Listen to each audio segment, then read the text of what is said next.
Let's explore how the main theme from La La Land was created. We're going to start with the left hand. We get these nice open chords,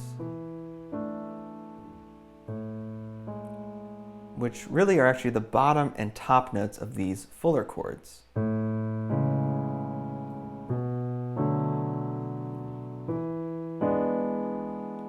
maybe something like that there. If we were to fill in this chord fully, we would get something like that. So if we remove the middle notes, we're left with a much more open sound. And this is done all the time in jazz, where you take a full seventh chord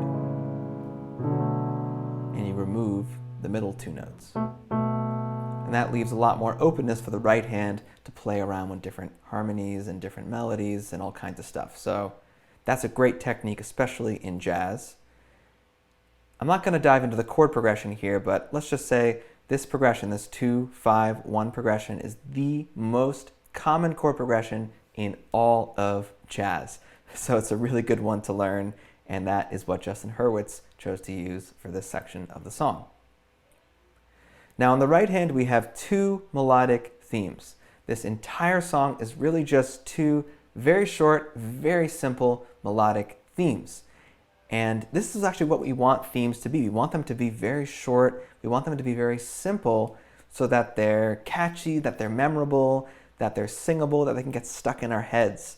That's what makes a really good theme, that it has a very simple idea that then gets elaborated on and embellished and altered in all kinds of cool ways.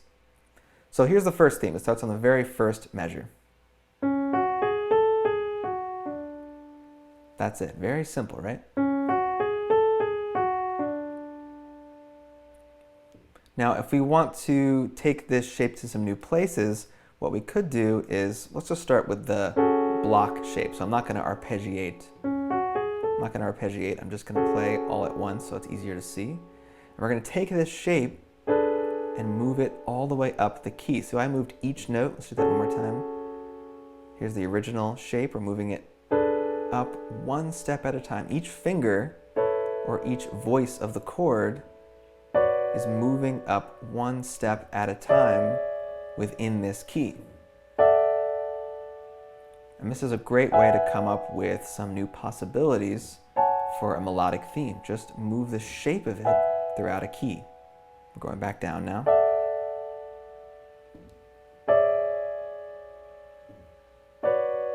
You can think of this key either as A major or the key of 3 sharps, either way. Okay, so now let's arpeggiate this shape. Let's see what it sounds like.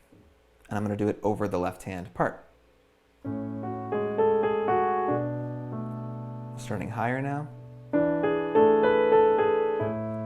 Beautiful.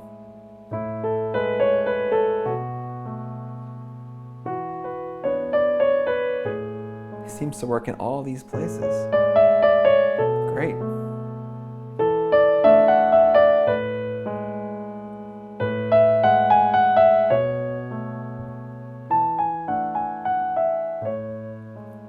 So actually that was the second theme. Actually it's right like this. So the right hand we got, right, that's really the theme right there. 1, 2, 3, 1, 2, 3. These two groups of 3, and then we move down to a lower note. Right?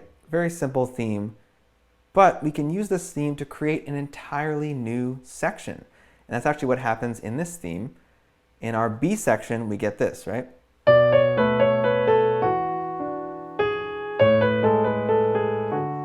Right? It's exactly the same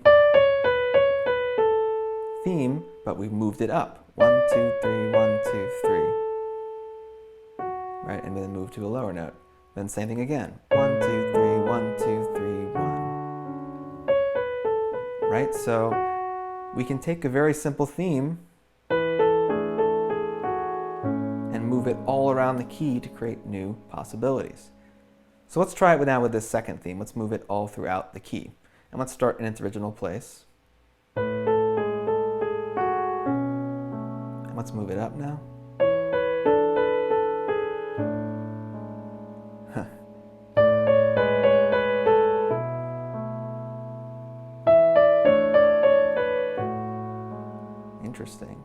Let's try some different lower notes. I don't really like how it's jumping. Let's try something like...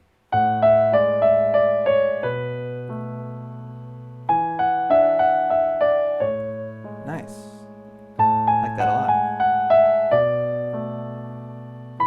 Back to the original.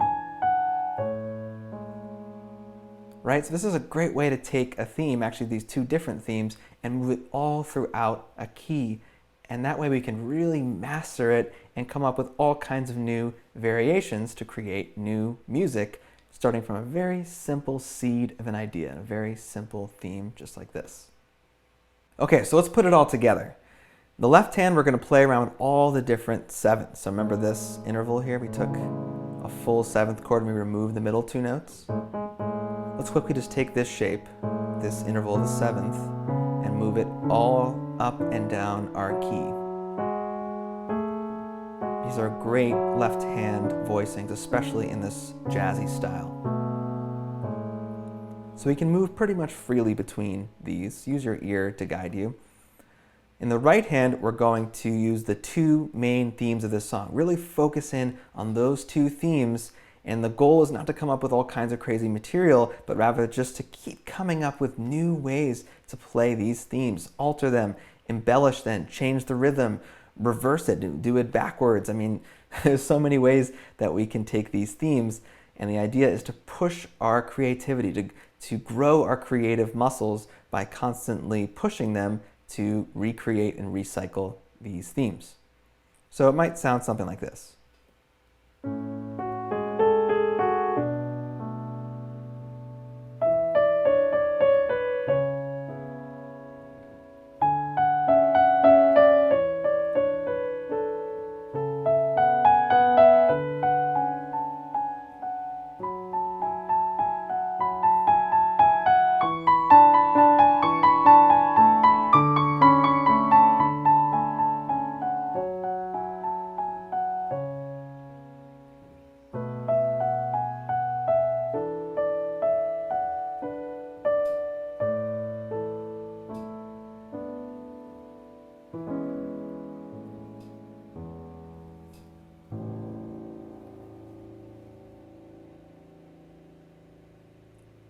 Definitely make sure to hit the lowest note on the keyboard.